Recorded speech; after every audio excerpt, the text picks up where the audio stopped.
একে এক, তুই দুগুণে তুই। ব্যাপার কি, আমি চোখে ভুল দেখছি না তো? আমার মনে হয় ঘুম কম হয়েছে, তাই এই অবস্থা।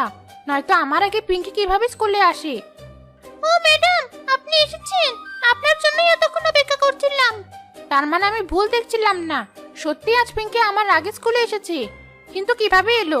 সূর্য তো দেখছি আজ প্রতিদিনের মতো পূর্ব দিকেই উঠেছে, পশ্চিমেও না। কি হলো ম্যাডাম, আপনি বাইরে দাঁড়িয়ে থেকে তো কি চিন্তা করছেন? ক্লাসে কি আজ আসবেন না? আরে দাঁড়া দাঁড়া, ব্যস্ত হোস না, এখনই আসছি।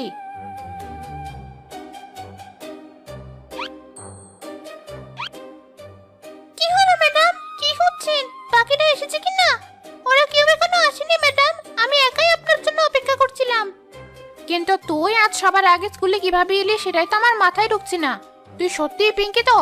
দাঁড়া, নাকি তুই সবার আগে স্কুলে এসেছিস আমার কাছে টাকা ধার চাইতে? দেখ, আমার কাছে কিন্তু এখন কোনো টাকা পয়সা নেই, যা আছে তার সব আমার রূপচর্চার পেছনে যাবে।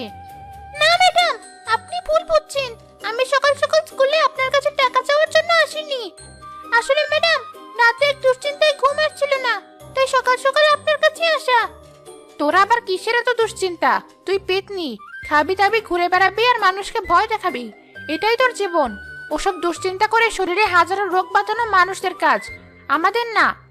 তবু ম্যাডাম।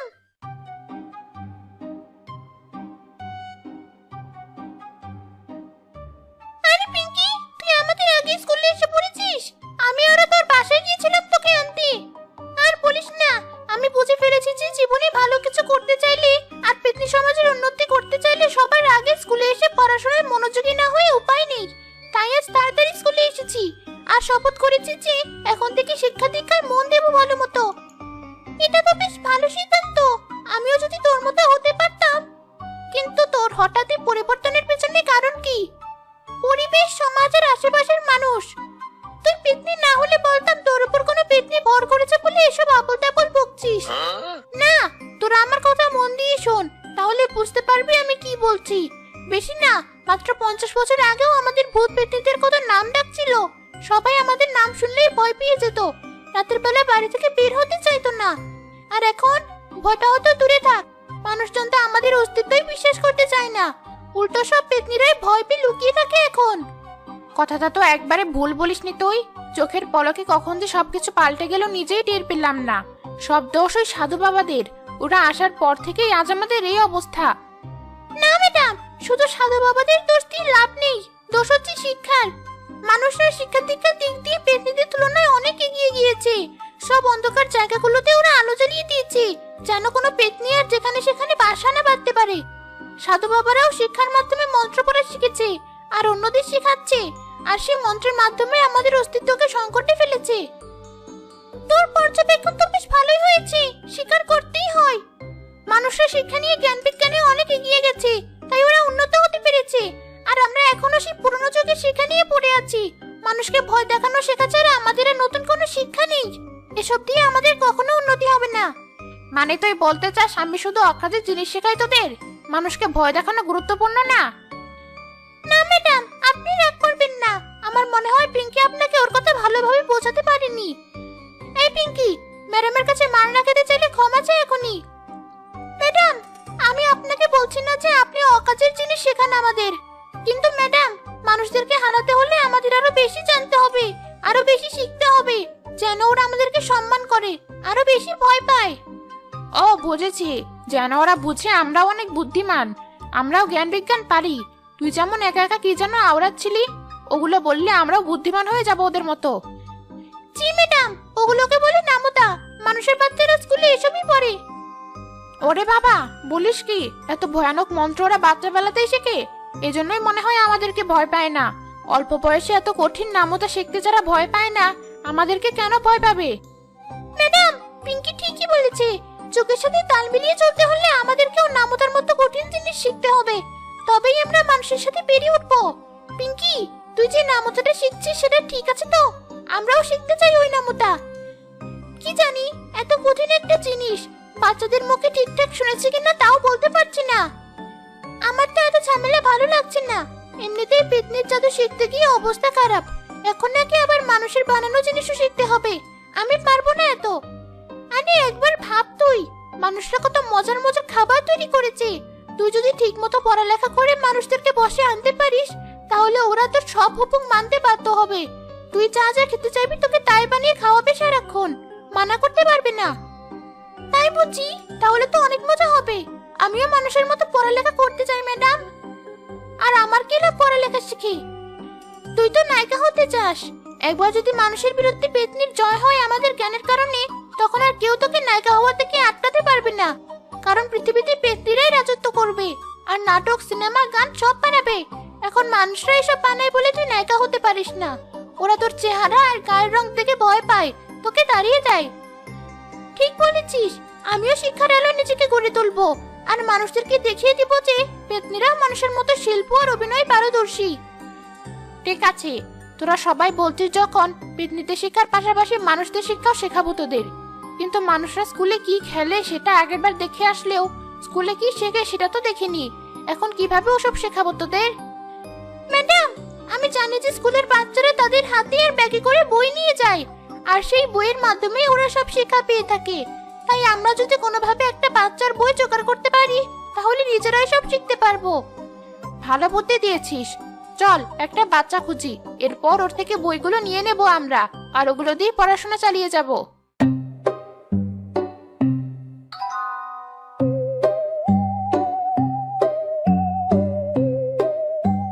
পেতনি ম্যাডাম সবাইকে সাথে নিয়ে গ্রামে কিছুক্ষণ খোঁজাখুঁজির পর স্কুল ড্রেস পরা দুজন বাচ্চাকে একসাথে খেলতে দেখলো। ওই দেখ, ওদের ব্যাগে এত দামি জিনিস রেখে ওরা কি সুন্দর নিশ্চিন্তে খেলাধুলা করছে।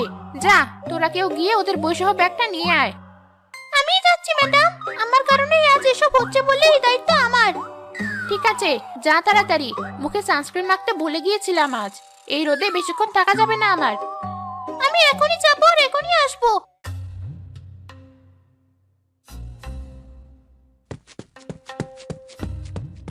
এই মেয়ে, তুমি আমার ব্যাগ নিয়ে কোথায় যাচ্ছ? রাখো বলছি আমার ব্যাগ। আমার ব্যাগে 2 টাকা আর কিছু খাবার আছে, সেগুলোই চুরি করতে এসেছো বুঝি? আমি কোনো ছিচকে চোর না যে তোমার থেকে ওসব চুরি করতে যাব। আমি হচ্ছি এক শিক্ষাপ্রেমী পেতনি। তোমার ব্যাগে থাকা বইগুলো নিতে চেয়েছিলাম শুধু।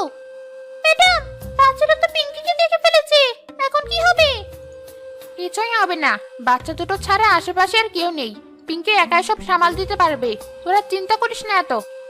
ও, তা আগে বলবে তো। নিয়ে যাও সব বই আর খাতা আমার, ওগুলো নিয়ে গেলেই ভালো। কয়েকদিনের জন্য তাও বাড়িতে কাজের কারণে সারের হাতে মার খেতে হবে না। তুই গেলবতী ওখানে কি করছিস?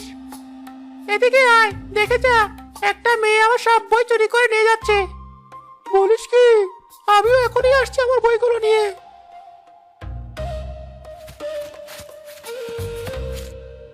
তোমরা এসব কি করছো?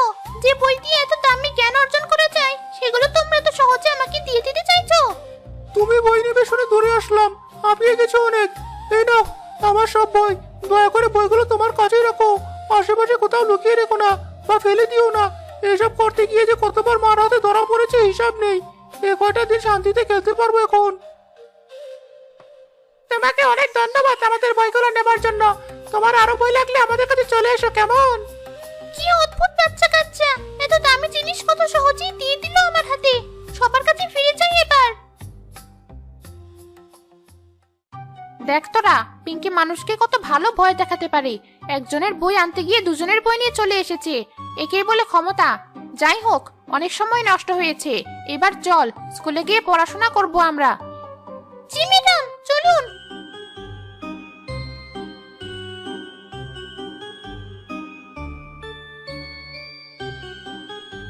এটা আবার কি ভাষার বই? ইংরেজি মনে হচ্ছে। ভাগিস একটু একটু মোবাইল চালানোর অভ্যাস আছে, নয়তো বুঝতেই পারতাম না এটা কি ভাষা। এখানে লেখা আছে গুড মর্নিং, মানে কি এটার? ম্যাডাম, এটার মানে হচ্ছে শুভ সকাল। কিসের শুভ? কোন শুভর কথা বলা আছে এখানে? পেতনিরা কখনো শুভ হয় না, অশুভ জিনিস থেকে আমাদের শক্তি আসে। অশুভ সকাল কোথায় লেখা আছে সেটা আগে খুঁজে বের করি। রবীন্দ্রনাথ ঠাকুর এত সালে জন্মগ্রহণ করেন আর এত সালে মারা যান। কে রবীন্দ্রনাথ ঠাকুর? তার জন্ম মৃত্যু জেনে আমার কি লাভ? এই তথ্য জেনে আমি মানুষদেরকে হারাবো কি করে? রবীন্দ্রনাথ ঠাকুর বিশ্বকবি ছিলেন। তার লেখা অনেক কবিতা, ছোট গল্প, নাটক মানুষের অনেক প্রিয় ছিল। অনেকেই অভিনয় করেছে সেগুলোতে। তাই তার সম্পর্কে জানলে তুইও ভালো অভিনয় করতে পারবি। তাই বুঝি? ঠিক আছে, আমি তাহলে এখনই এসব পড়ে মুখস্থ করছি। টুম্পা, আমার বইটাতে দেখ, গাছে পানি ঢালার কথা বলে আছে। কিন্তু বৃষ্টি থাকতে আমরা কেন পানি ঢালতে যাব?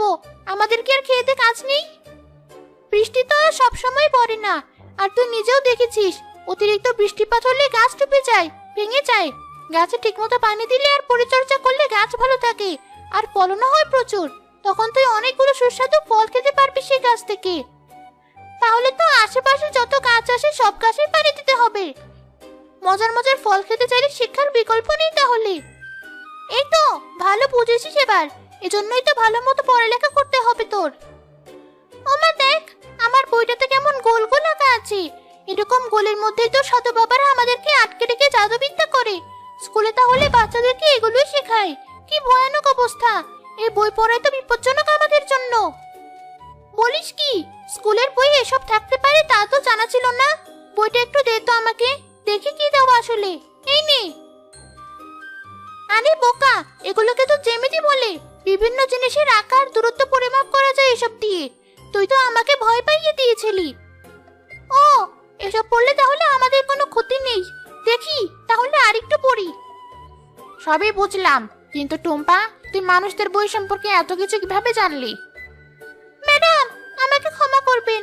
আপনি তো জানেনই আমার নতুন জিনিস শিখতে ভালো লাগে।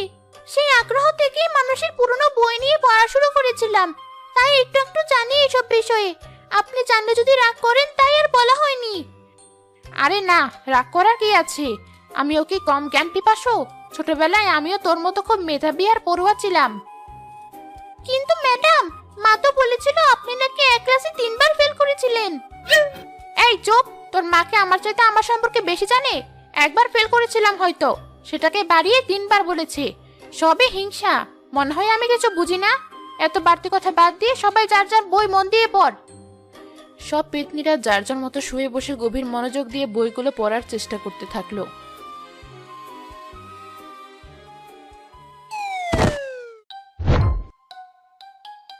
না রুম্পা, এভাবে জ্ঞান অর্জন করতে গিয়ে নিজের জীবন দিয়ে দিস না। আমাদের এখনো অনেক দূর যেতে হবে। কেবল তো পথ চলা শুরু হলো আমাদের। তুই চুপ থাক তো। রুম্পা গাছ থেকে পড়ে মরে যায়নি, ঘুমোতে গিয়ে গাছ থেকে পড়ে গিয়েছে। আর পড়ে যাওয়ার পরও ওর ঘুম ভাঙেনি। সত্যিই বড় অদ্ভুত। রুম্পা, এই রুম্পা, ঘুম থেকে উঠ। তুই গাছ থেকে পড়ে গেছিস, কাছে উঠে আয় আবার। ওর তো কোনো সারা শব্দই নেই। ম্যাডামকে বলে দেখি, ম্যাডাম এর সমাধান দিতে পারবে। ম্যাডাম, ম্যাডাম তো কিছু বলছে না। টুম্পা, তুই ম্যাডামের কাছে গিয়ে দেখ তো ম্যাডাম ঠিক আছে কিনা। ঠিক আছে, দেখছি।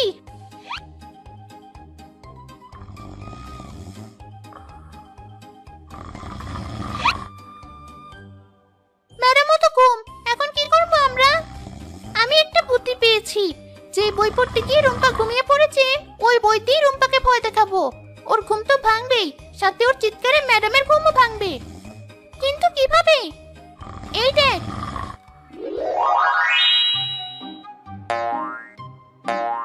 তুই বইটাকে পাখির মতো উড়িয়ে নিয়ে গিয়ে রুম্পার মাথায় টোকা দিচ্ছিস, কিন্তু তবুও ওর ঘুম ভাঙছে না। আমি এক কাজ করি, বইটাকে একজোড়া চোখার হাত দিয়ে দিই, তারপর দেখ।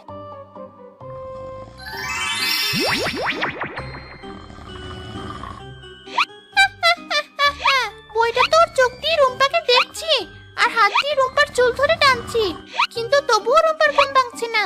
আমি জানি কিভাবে ঘুম ভাঙাতে হবে রুম্পার। এবার আমার জাদু দেখ।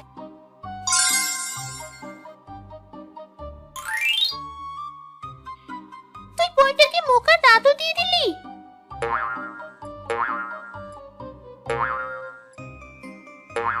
আরে আরে, বইটা তো রুম্পাকে কামড়ানো শুরু করেছে।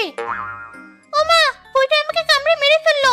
আমার ভুল হয়ে গেছে তোমাকে পড়া, আর কখনো তোমাকে পড়তে যাব না। আমাকে ক্ষমা করে দাও। আচ্ছা থাক, রুম্পার ঘুম ভেঙেছে যেহেতু, বইটাকে আবার আগের মতো স্বাভাবিক অবস্থায় নিয়ে যাই। তা না হয় করলাম, কিন্তু ম্যাডামেরও তো ঘুম ভাঙাতে হবে। দেখ তো ম্যাডামের ঘুম ভেঙেছে কিনা।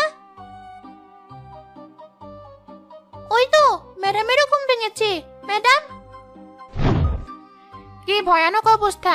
আমি ভাবতাম মানুষ খারাপ, কিন্তু মানুষের বানানো বইগুলো তো দেখছি মানুষের চেয়েও বেশি খারাপ। এখন এগুলোকে পুড়িয়ে ছাই বানাতে হবে আমাদের। না ম্যাডাম, আপনি ভুল বুঝছেন। আমি আর রিঙ্কি জাদু করে বইটাকে এমন হয়েছে, আমাকে আর বানিয়ে মিথ্যা বলতে হবে না। আমি জানি তোরা জ্ঞান অর্জন করার জন্য অনেক আগ্রহী, তাই যে কোনো উপায়ে এই সুযোগ হাতছাড়া করতে চাইবি না। কিন্তু এই জ্ঞানই একসময় পেতনি সমাজের ক্ষতি করবে। সেটা কিভাবে ম্যাডাম? মানুষেরা আমাদের থেকেও বড় শয়তানের অনুসারী। সেটা যখন পেতনিদের শয়তান রাজা জানতে পারবে, তখন বিশাল বড় যুদ্ধ হবে আর দুনিয়া ধ্বংস হয়ে যাবে। জি ম্যাডাম, ঠিক বলেছেন। এখনই এই অভিশপ্ত বইগুলোকে পুড়িয়ে দেওয়ার ব্যবস্থা করুন, নয়তো পরে আর আমাদের কিছু করা থাকবে না। হ্যাঁ, এই ভয়ানক জাদুবিদ্যা আমি আর শেখাতে চাই না তোদের। পেতনি ম্যাডাম সবগুলো বই একসাথে জড়ো করে সেখানে আগুন লাগিয়ে দিলেন। রুম্পা একটা ভুট্টা এনে সে আগুনে পুড়িয়ে খেতে লাগলো। ম্যাডাম মনে হয় কাজটা ঠিক করলো না। এভাবে চলতে থাকলে পেতনি জাতিরা কখনো মানুষের মতো উন্নতি করতে পারবে না। আরে না, আমার তো মনে হয় ম্যাডাম ঠিক কাজই করেছি। নয়তো এত দুর্বল আর বোকা মানুষেরা পেতনিদের থেকে কিভাবে উন্নত হতে পারে? এসব থেকে দূরেই থাকবো এখন আমি। যাক বাবা, আমার ছাত্রীগুলো কেউ কিছু বুঝতে পারেনি। সুযোগটা ভালোই কাজে লাগাতে পেরেছি আমি। এমনিতে পেতনিতে জাদু আর ওদের এক একদিন এক এক ঢং দেখে কুল পাই না, এখন নাকি আবার মানুষের পড়াও শেখাতে হবে। এত কঠিন জিনিস তো নিজেই বাপের জন্মে চোখে দেখিনি, আবার ওদের কি শেখাবো? এমনিতে স্কুলের যে মাইনে আমার। ম্যাডাম, আপনি কি কিছু বলছেন? না কিছু না, আজ অনেক কিছু শেখালাম তোদের। মানুষ কত ভয়ানক হতে পারে সেটা। আজকের মতো এখানেই ছুটি তোদের। বাড়ি ফিরে যাওয়ার আগে আগুনটা নিভিয়ে যাস তোরা, নয়তো স্কুল আবার আগুনে পুড়ে ছাই হয়ে যাবে। আগুন নেভানোর পর পেতনিরা যার যার বাড়ি ফিরে গেল।